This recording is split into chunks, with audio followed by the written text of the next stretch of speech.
जनाब स्पीकर, आपका बहुत शुक्रिया, आपने मुझे मौका दिया फाइनेंस बिल पर बात करने के लिए.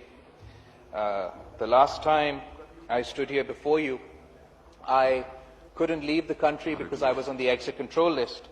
And फिर जब आपने joint session बुलाया था, मैंने काफी कोशिश किया. I rushed to come back, but unfortunately our airspace was shut and I was unable to make it.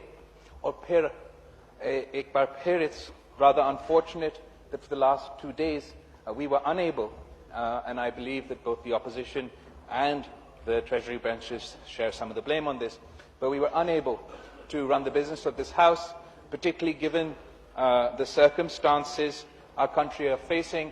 That was indeed unfortunate, but we are very grateful that today you are allowing opposition parties to speak on the budget. It would have been an unprecedented move were there not to be a debate on the budget. And while we thank you for that, I must reiterate on the floor of the House that it would be the most appropriate if there was a complete and proper debate on the finance bill. First of all, Mr. Speaker, I would like to take the opportunity to pay tribute to our brave soldiers who sacrifice so much to keep us safe. I would like to pay tribute to the Pakistani Air Force, which has once again proven that they are indeed the best Air Force in the world.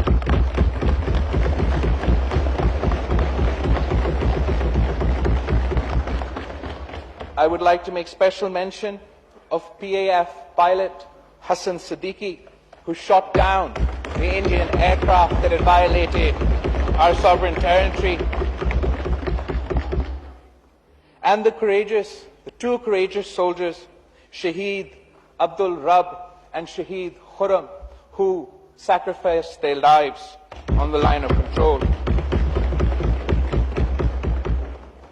It would be remiss for me not to pay tribute to Shaheed Zulfikar Ali Bhutto, whose foresight in developing Pakistan's nuclear capabilities is today our best line of defense, and to Shaheed Mohtamma Benazir Bhutto, who provided missile technology to Pakistan and further strengthened our defense. Mr. Speaker, I want to make it crystal clear that the significance of India's belligerence and naked aggression cannot be underestimated. The violation of Pakistan's sovereignty was an unprecedented violation, a violation which has not taken place since 1971. And the onus of this escalation falls solely and squarely on the shoulders of Mr. Modi's Hindutva extremist government. To exploit a terrorist attack for petty political gain is awful in and of itself. But to politicize war between two nuclear-armed nations just so he can perform in his electoral arena is really to descend to new depths of depravity. The world, Mr. Speaker, may not know Mr. Modi, but the Muslims of the subcontinent know him well. The butcher of Gujarat is infamous for his role in the Gujarat massacre. The very countries now parroting his line for Pakistan to do more would not even grant him a visa to enter their countries because he was such an extremist hate mongerer with blood on his hands. We have seen how the butcher of Gujarat, upon being elected to India's highest office, has now become the butcher of Kashmir. As a new generations of Kashmiris rise up to demand their rights,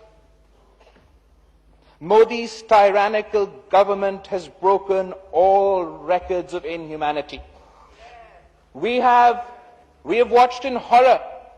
We've watched in horror as the world stood idly by while young Kashmiris were blinded by pellet guns, while they were used as human shields, while rape was deployed as a weapon of suppression, oppression and terror. The United Nations resolution calling for a plebiscite in Kashmir gathers dust while the world is apathetic to the plight of Kashmiri Muslims. Let the plebiscite take place. Let the people of Kashmir deploy their democratic right and choose their destiny. And we can guarantee, Mr. Speaker, that there will be no such a terrorist attack in Kashmir ever again. Obviously, those who condemn violence must condemn violence on all sides. But the Pulwama attack wasn't the same as Mumbai or any other attack. This was not an attack by non-state actors coming from another country. This was an organic domestic attack by a Kashmiri citizen of occupied Kashmir, attacking within occupied Kashmir, using explosives found within occupied Kashmir, reacting violently to generations of state terrorism in occupied Kashmir. And rather than facing their own issues, India is trying in vain to pin this on Pakistan. After a humiliating electoral defeat in the last regional elections, the extremist Indian government thinks they can hate-monger their way through the general elections. The world needs to understand, Mr. Speaker, the world needs to understand the dangers of this violation. We have already set dangerous international precedents in the name of fighting terrorism. We have already allowed non-state actors to decide the fate of nations. We've already allowed for the violation of international law when it comes to drone strikes in sovereign territories. The Osama bin Laden was the world's most wanted terrorist. And in that case, we have already set dangerous international precedents. But there is no parallel to be drawn here. In this case, India has no cause, no justification, and no case. Do we really want this precedent to be set? Does the world really want this precedent to be set, Mr. Speaker? We are pleased that Pakistan has made the utmost and sincerest efforts for de-escalation. I would also like to appreciate the opposition members, for we showed a united front to the world. There was no petty politicking at the time of the Indian attacks. None of the opposition members joined with Defy Pakistan Council and held rallies against the government. None of the opposition members dared to declare Imran Khan a security risk for trying to make peace overtures to India. Hopefully, we have drawn a line in the sand, and that sort of politics is in the past, Mr. Speaker. I must also appreciate the Chief of Army Staff for promptly, at a time of crisis, and at this very crucial time, briefing Parliament, briefing parliamentary leaders. This is how democracy functions, Mr. Speaker. At the same time, it was incredibly unfortunate that the Prime Minister chose not to attend. This was the wrong message to send the world, in my opinion. It was another case of putting egos before the nation, and the Prime Minister should not have failed that test. Mr. Speaker,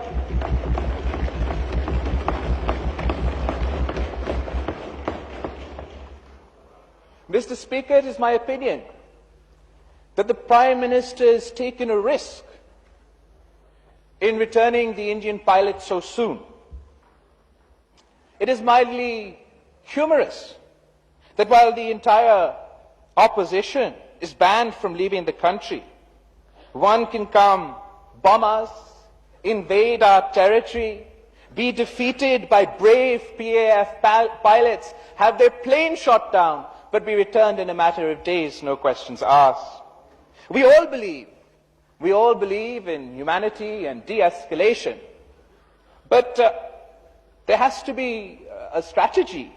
Without any form of reciprocation from India, without any international guarantees for de-escalation, one must question the wiseness of this and the timing of this decision. At the same time, we still pray that the Prime Minister's risk pays off. Then there was the decision of the government not to attend the OIC. This, Mr. Speaker, I believe was a missed opportunity for engagement. It was a missed opportunity to present our case more vigorously in front of the world on a world platform directly to the leaders of the Muslim world. If one had to protest, one had to record their protest, one could have attended and protested in front of the Indian Foreign Minister, but boycotting such an important forum is akin to cutting one's nose to spite one's face. And then we have the Nobel Peace Prize.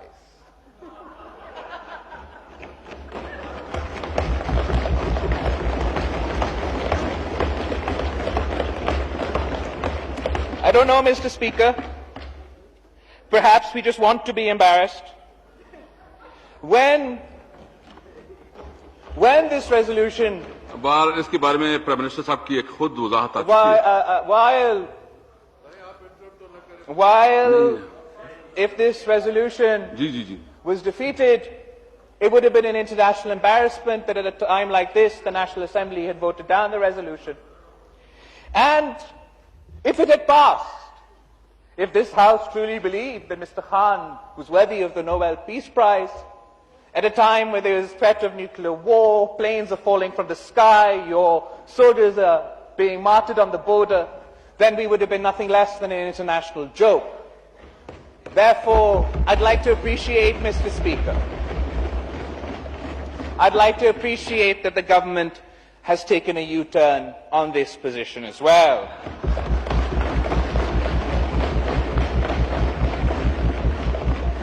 Mr. Speaker, we reserve the right to constructive criticism.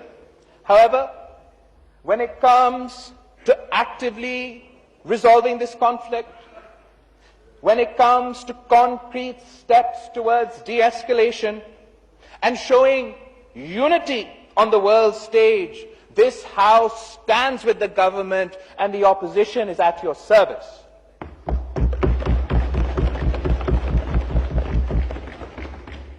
As a nation, however, Mr. Speaker, we must decide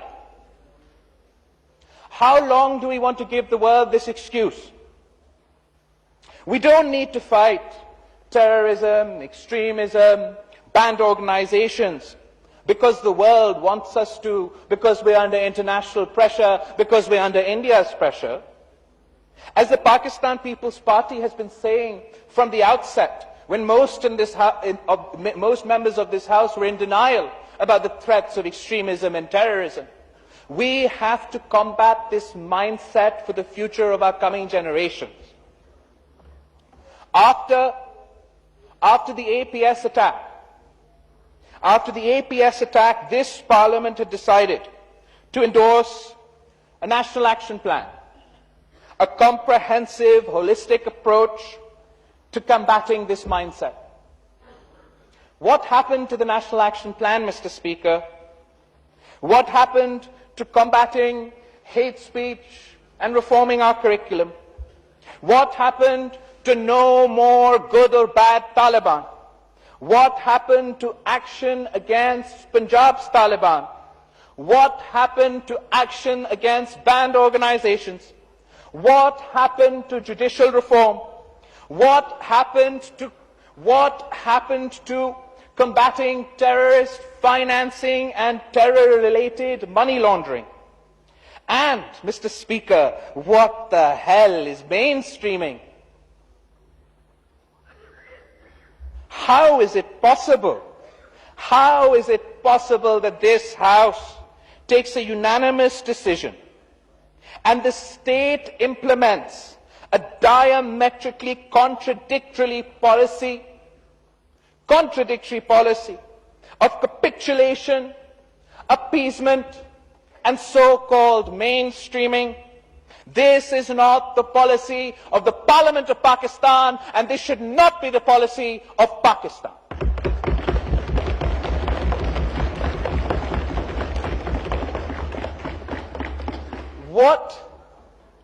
What sort of sovereign country tolerates the existence of such organizations within its midst? When one's own children are being butchered, how long must we let them fester? How is it possible? How is it possible that we hang elected prime ministers but we can't put Qaladam Tanzime on trial?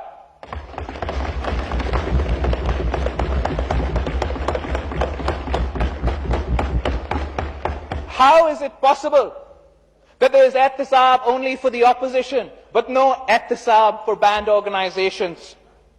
How can the Prime Minister claim to be combating corruption when banned organizations enjoy an NRO? How is it possible, Mr. Speaker? How is it possible that there can be a JIT on my breakfast, but we can't have a JIT on Qaladam Tanzime ya Ehsanullah Ehsan?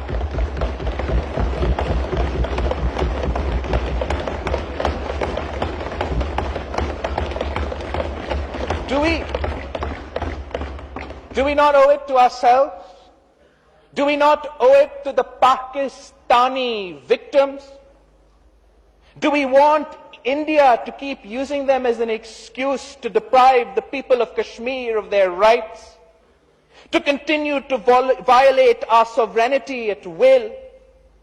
To allow, God forbid, any other of our neighbors or any other country to use this excuse or abuse this precedent? We all know how unjust India's actions have been. We all know that we have been wrong.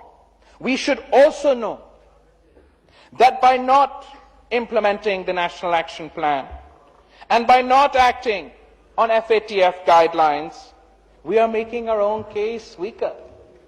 We have heard recently in the news, Mr. Speaker, that Pakistan is considering to take action. We welcome this. We hope it is true. But we heard the same after APS. We consistently heard the same no matter who is Interior Minister in Mr. Sharif's time. We heard the same for the last 6 months of this government. We hope, Mr. Speaker, that this time is different. We have shown the entire country, nay, we've shown the entire world that we can be united. We've shown that we can talk the talk. Now it's time for us to walk the walk. But we need not only take on extremism and terrorism for our own survival. We also need to win hearts and minds. We need to have an economy that works for all, so that desperation and deprivation do not provide the cannon fodder that extremism feeds on. Unfortunately, we have not seen any effort to build an economy from the bottom up. The government came into power on the promise of tabdili. Let's pause for a moment and take a look back at what tabdili this government has brought. What tabdili has given us. It has given us electricity price bomb, gas price bomb, and inflationary pressure like we haven't seen for many years. All under the slogan of poor friendly. I ask you, Mr. Speaker, has the finance minister bothered to ask anyone making the minimum wage how he manages to feed his children, send them to school, take care of their health and pay his bills? We have made it impossible for the poor to breathe in this country, Mr. Speaker. When a new government comes in, all eyes are on it. How will they be able to reform and restructure our economy? Signalling is very important. Mr. Speaker, we see no directional change. We see no commitment of the state to take responsibility, to take care of those living in abject poverty. We see no structural reforms, no new direction to boost the agricultural sector, to boost the industrial sector, to make our stock exchange more effective. We also see no direction to stop the bleeding of state enterprise. Tax collection. Tax collection has been below target and is declining in real terms.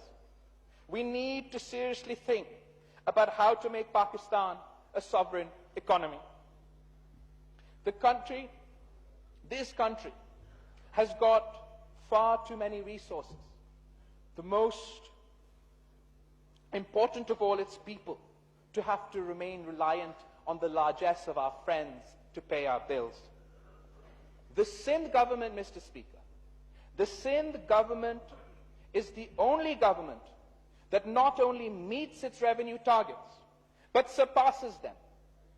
If the federal government cannot meet its tax collection targets, if they do not have the competence for this, we offer up the services of the Sindh government. Hand over federal tax collection to the Chief Minister of Sindh as well. We'll perform for you, Mr. Speaker. Mr. Speaker, I see no direction from this government to make Pakistan economically sovereign. There is much this government has given us to complain about. The most serious damage they have done is trying to fool this nation's poor. We have been given sermons on austerity and cutting costs, but the facts tell us another story. The facts say the current expenditure is up by 439 billion rupees. There has been indecision upon indecision and 3 budgets in one fiscal year and still no direction. Can you imagine doing business in this country where your taxes change 3 times in 1 year?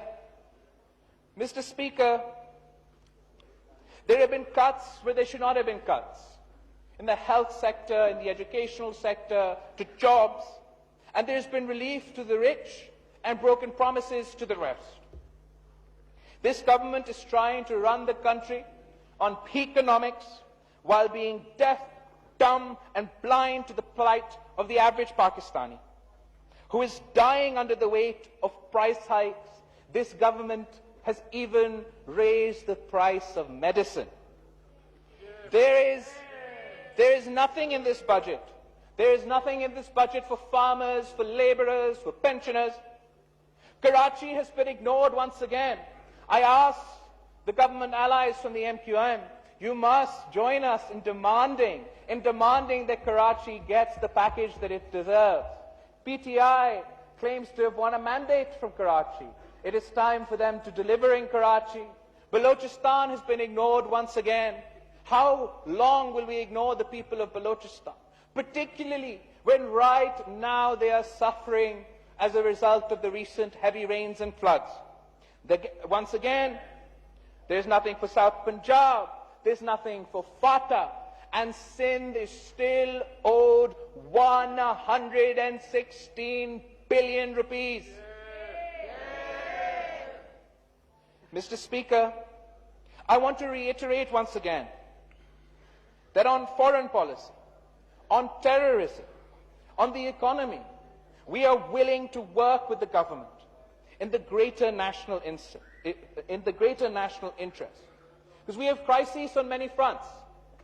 We have a border crisis, we have foreign policy crises, we have domestic crises, we have an economic crisis, We have a crisis of democracy, and we have a human rights crisis. And it is my generation, Mr. Speaker. It is my generation that will pay in blood, coin, sweat, and tears for the decisions made today. We will pay for these disastrous economic decisions. We will pay for the cost of any conflict, and we will pay for the domestic and democratic crises. We, the youth, are the future of this country and this region, and our fate are in the hands of our government. I pray to Almighty Allah to guide them so we can defeat the enemies of peace from within and without, so we can build a future for coming generations, so that we can lift our poor out of poverty, so that we can fulfill Jinnah's dream of a peaceful, prosperous and progressive Pakistan. Pakistan Zindabad. Shahmood Qureshi Sahab, a brief statement. Shahmood Qureshi.